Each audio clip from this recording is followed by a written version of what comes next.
Opendoor stock finished Tuesday's session on a strong note, closing up 37 cents, or just over 5%, at $7.64 per share. That's an impressive reversal considering the broader market actually finished in the red. The S&P, the Nasdaq, and even the Russell all lost ground, yet Opendoor quietly defied the direction of the tape.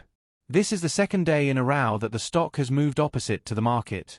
On Monday, when indexes rallied, Opendoor fell. And then Tuesday, when the markets fell, Opendoor rose. That kind of decoupling doesn't happen randomly. It usually reflects a subtle but important change in how investors are positioning. The short-term noise is fading, and smart money is starting to nibble again at lower levels.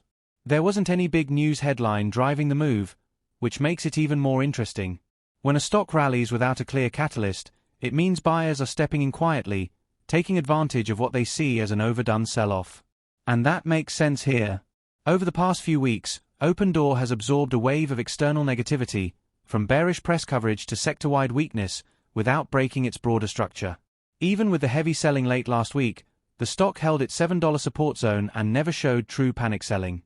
Now, with Tuesday's move, we're seeing the first signs of a technical and psychological rebound. This pattern, where stock begins rising while the market is falling, often appears near inflection points. It suggests that the marginal sellers have already exited, and that accumulation has begun underneath the surface. If you zoom out on the chart, Opendoor remains within the same wide $7 to $9 trading range it has respected since mid-September. Every dip into that lower band has drawn buyers. Every attempt to break below $7 has failed. And now, with Tuesday's close near $7.64, the stock sits comfortably above short-term moving averages, potentially setting up for a retest of the $8 level later this week if momentum continues. The key question for investors is why this divergence is happening. What is driving relative strength in Opendoor when the rest of the growth sector is struggling? Part of it comes down to positioning. Over the last few weeks, we've seen evidence that several hedge funds, including Weiss Asset Management and Qube Research, have disclosed new or increased positions in the company. These institutional disclosures show that professional investors are beginning to view Opendoor not as a meme stock or a speculative trade, but as a real technology company at the beginning of a multi-year restructuring and growth cycle. That's a narrative shift that takes time to play out, but when it does, it's powerful. Another factor is the continued leadership clarity coming from Nejatian and Rabois. Kaz has been relentless about building operational excellence through AI integration, even using internal AI tools to cancel unnecessary software subscriptions across the company, saving millions in annual costs. That kind of discipline doesn't just strengthen the bottom line, it sends a signal to investors that Opendoor is serious about sustainable profitability. Rabois, as chairman, has been equally vocal about focusing on efficiency and scaling through technology rather than headcount. The recent conversations around rebalancing the workforce fit squarely within that broader vision. This isn't about austerity for its own sake. It's about reshaping Opendoor into a faster, sharper, software-driven platform that can thrive in any housing market environment. Meanwhile, the company continues to put its legal and governance house in order. The court recently granted preliminary approval for a derivative action settlement related to legacy SPAC-era governance matters. That may sound boring to casual investors, but it matters a lot to institutions. It means one of the final overhangs from Opendoor's early public company history is being resolved. In plain English, the decks are being cleared for the next chapter.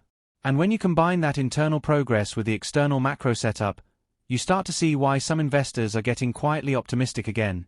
Long-term treasury yields, which have been pushing higher and choking risk assets for weeks, have started to ease back down. Inflation expectations are stabilizing. And there's growing speculation that the Federal Reserve's next policy move might lean dovish, not necessarily a rate cut yet, but at least an acknowledgement that financial conditions have tightened enough to slow the economy on their own. That combination, easing yields, a steady Fed, and improving corporate discipline, is exactly the environment where a company like Opendoor can surprise people. Even without new headlines, the pieces are aligning under the surface. We've also seen new voices join the conversation. Over the weekend, Mike Alfred, a well-known fintech and blockchain investor, said he's watching Opendoor closely and may take a position if the stock drops further. He specifically praised Eric Jackson's campaign for the company and the focus of the new leadership team, adding that the real estate buying process needs to be remade. That's not just talk. Alfred has a long track record of spotting structural opportunities in fintech and infrastructure names before they become popular again. When someone like that starts circling, it means the idea is moving from niche to mainstream discussion. In many ways, Opendoor's current market phase resembles the early days of Palantir's resurgence back in 2023. For months, PLTR traded sideways between $8 and $18, dismissed as dead money, until the market finally recognized the scale of its AI leverage and the stock exploded higher. That same kind of base-building process is happening here. It's slow, it's frustrating, but it's healthy. Each wave of volatility shakes out another group of short-term traders, leaving behind more conviction holders. Those are the people who form the foundation of the next uptrend. And that may explain Tuesday's action perfectly. The lack of news is the news. It means that the market didn't need a headline to justify buying, it just needed price stability, value perception, and conviction. Now the focus shifts to what's ahead. There are three clear catalysts on the horizon: the Federal Reserve's next rate decision, the release of September housing market data, and Opendoor's own third-quarter earnings report scheduled for November 6th. The Fed decision could have an outsized effect. If policymakers signal patience and emphasize that inflation progress continues, yields could fall further. That would immediately improve mortgage affordability and reprice the entire housing ecosystem higher. Then there's the September housing data, which will give the first real indication of how demand trends are evolving after a sluggish August. If listings tick up and prices remain resilient, that's bullish for transaction platforms like Opendoor. And finally, earnings. This will be the first full quarter under Nejatian's direct operational leadership.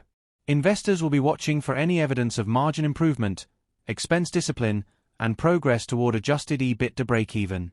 Even modest improvement in those areas could trigger a re-rating from the market.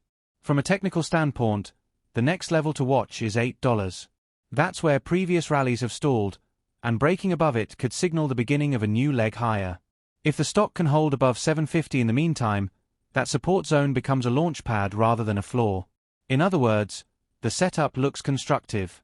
Tuesday's rally, small as it seems, was about psychology as much as price. After several sessions of red candles and negative headlines, a single day of relative strength can reset the tone. It reminds investors that the story isn't over, it's evolving. And that's the key takeaway tonight. Opendoor continues to do everything right operationally, even if the share price hasn't yet reflected that progress. The disconnect between perception and reality creates opportunity. In markets, perception always lags fundamentals. When sentiment finally catches up, the moves are usually violent. So what do we watch for next? First, pre-market action. If the stock holds or builds on Tuesday's gains overnight, that's confirmation of follow-through.